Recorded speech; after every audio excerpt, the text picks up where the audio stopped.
Welcome back to Race for the White House. I'm David Gregory. Time now for the back half. We're happy to have you with us tonight. Bloggers and 08. We want to look at the role the blogosphere has played in the rise of Barack Obama, his defeat of Hillary Clinton in the Democratic primary, and the power the netroots of the liberal left in this country could wield in November. And this, are they really changing the Democratic agenda? Joining me now is Markos Moulitsas, founder and publisher of the Daily Kos blog. He's in Austin, where he's taking part in Netroots Nation, a yearly convention of progressive bloggers inspired by the Daily Kos. Markos, good to have you here. Thanks. Thank you, David. Glad to be here. Let me ask you, for starters, is the liberal left squarely behind Barack Obama, or is there a feeling that some of the bloom is off the rose? Squarely behind. I actually sort of giggled with when you hear a lot of traditional media talk about how there's a rift and how can we heal this rift, as though there's actual real danger that we are not 100% fully behind Barack Obama. We're like any family. We're going to argue. We're going to disagree. Obama's always going to know where we stand on any issue. We're not going to hide things. We're not going to be blind supporters. We're not going to pretend things that don't matter. But, of course, at the end of the day, he's our nominee, and we're behind him 100%. So what impact does that have? You made a point of saying this week you're not going to carry water for Barack Obama. You're going to be rather in his face about areas where you disagree. Number one, where are those biggest disagreements, and do you think you're getting any traction through your activism on them? You know, there's surprisingly few disagreements at this point. Obama's really running a campaign based on themes and values and not specific policy. So right now, we're behind him, say, on universal health care. Once we see the details of his plan and it starts going through Congress, we may disagree on certain points, and we may actually fight back. But that's sort of healthy, and this is what democracy looks like, as a bunch of people who are really interested in what their politics looks like and what policy should look like. We're going to want to have our say as well. We're not going to leave it to the pundits. We're not going to leave it to the professional politicians to decide. We want to have a say, too. But ultimately, at the end of the day, broad thematically, we're very much in sync. Do you think that Obama can win without the left? Well, he's not going to have to win without the left.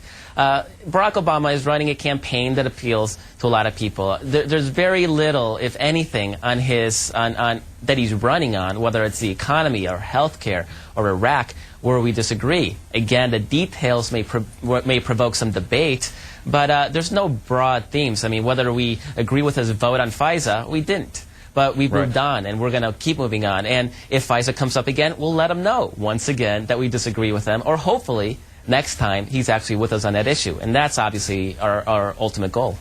But what does he represent as the Democratic nominee in terms of the direction of the Democratic Party? And what does his nomination say about the liberal left, about the blogosphere and the netroots, and their impact on the actual path of the party? Look, when we started this primary campaign, we wanted somebody who wanted to get out of Iraq. We wanted somebody who didn't have a role and responsibility in getting us into Iraq. We wanted somebody who was for universal health care. We wanted somebody who wanted a role of government that was designed to help people rather than the sort of disaster we've had under George Bush. And in all those issues, we've had Obama is really behind us. That wasn't the case with a lot of other candidates. So I think it's clear, and Iraq is probably the defining issue on that. We got the candidate that we wanted. Is he tacking to the center in a way that creates a credibility gap for him on the left? You know, he's not attacking to the center. Decisions he's made, policy decisions like FISA, I don't think are ideological decisions. There's no big clamor from the masses out in the United States for government surveillance of their communications and retroactive immunity for telecommunication companies that spy on us. There's no popular support for this stuff. So that's, to me, the center, is where the American people are. But is Iraq really the test, Markos? Is Iraq the test? If he talks about refining his policy, or if he goes to Iraq, and if he gets into office and he speaks to General David Petraeus and he says, look, we can get our troops out of Iraq, but the timeline you suggest is not feasible. We have to have a longer-term presence here. In other words, do you fear at some point that he does backtrack on his commitment to end the war on the kind of schedule that you and others would like to see? Look, like you quoted me earlier, I said I'm not going to carry water for Barack Obama. I'm not going to be like the Republicans that excuse George Bush time and time again. And things may have turned out better for the Republicans had they been a little more forceful in pushing Bush to be a better president. We're going to basically do our part to keep Barack Obama honest. Now, we want out of Iraq. The details need to be worked out. Some people may say we want out of Iraq in 2 weeks, right? I'm a military guy. I was in the Army. I served my nation in uniform. I know you can't move out that number of people in 2 weeks.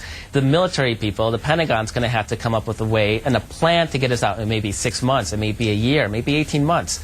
Those details need to be worked out. If he comes back and says in 6 years we'll get out. You won't consider that a betrayal? We might. I mean, again, it's all in the details. Right now, there has been no indication that he's going to go back on that word. I know the media's made a big deal out of supposedly him flip-flopping on that. He has not. The details may change next year when he's president, and then, of course, we're going to do our part to keep him honest.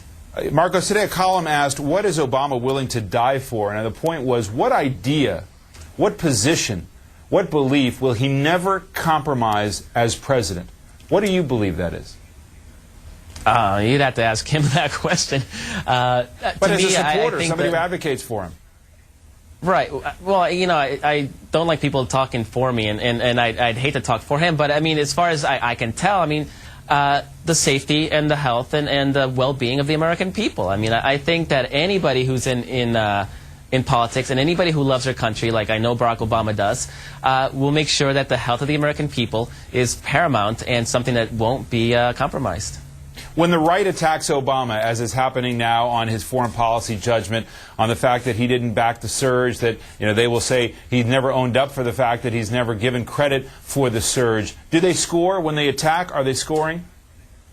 There's an assumption I guess they're making that the surge is somehow successful.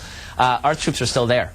The bottom line is we want the American troops home, safe and sound with their families. And you have Republicans saying, well, things are bad, our troops need to stay. Now they're saying, what, things are good, we need to stay?